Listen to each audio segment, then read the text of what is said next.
What if the person you call me isn't actually you? Not your name, not your job, not your achievements, not your failures, not even the voice speaking inside of your head right now.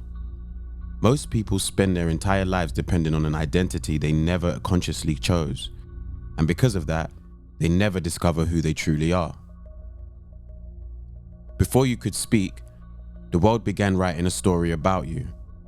Your parents gave you a name. Society gave you expectations. School taught you what success should look like. Culture taught you what was acceptable. Fear taught you what was dangerous. Pain taught you what to avoid. Praise taught you what version of yourself others preferred.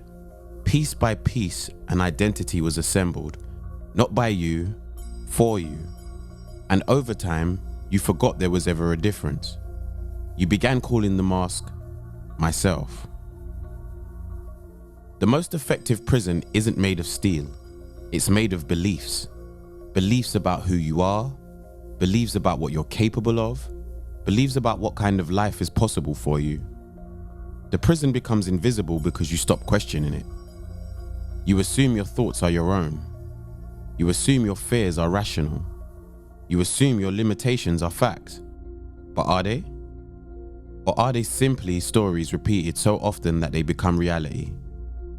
Many people never examine the framework through which they see the world. They simply inherit it and then spend decades obeying it. There is something strange about the mind. You can hear your thoughts, you can observe your emotions, you can notice fear arise, you can watch anger appear, you can witness anxiety moving through you. But if you can observe these things, who is the observer? The thought cannot be the thinker. The emotion cannot be the observer of the emotion. Something deeper is present, something aware, something watching. The realization appears throughout both ancient philosophy and spiritual traditions. The Stoics trained themselves to separate perception from reality. The Gnostics sought direct knowledge of the deeper self hidden beneath illusion. Different paths, a similar insight. You are more than the surface layers you've been taught to identify with.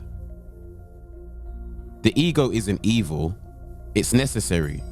It helps you navigate the world, but problems begin when you mistake it for your entire being. The ego wants certainty, it wants control, it wants validation, it wants protection. More importantly, it wants permanence. Yet life constantly changes. Careers change, relationships change, bodies change, opinions evolve, circumstances shift. The ego suffers because it tries to freeze reality into something stable.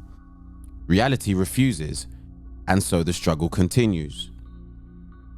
Freedom seemingly begins when you realize you are not every thought that enters your mind. You are not every emotion that passes through you. You are not every label attached to your name. You are not the worst thing you've done, nor are you the best thing you've accomplished.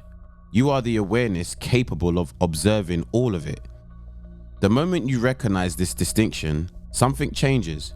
A gap appears between you and the programming, between you and the fear, between you and the story. Within that gap, seemingly, lies freedom. If you believe you are your fears, you will obey them. If you believe you are your anger, you will become it. If you believe you are your limitations, you will never challenge them. But when you recognize these things as experiences rather than identity, you regain choice. And choice is where transformation begins. Most people spend their lives asking, what do I want to become? Few stop to ask, what must I remove to discover what already exists beneath the noise? Perhaps the greatest journey isn't becoming someone new. Perhaps it's remembering who you were before the world told you who to be. Because before enlightenment, before wisdom, before transformation, there is a simple realization. You are not who you think you are. And that realization changes everything. And I'd close with a final question.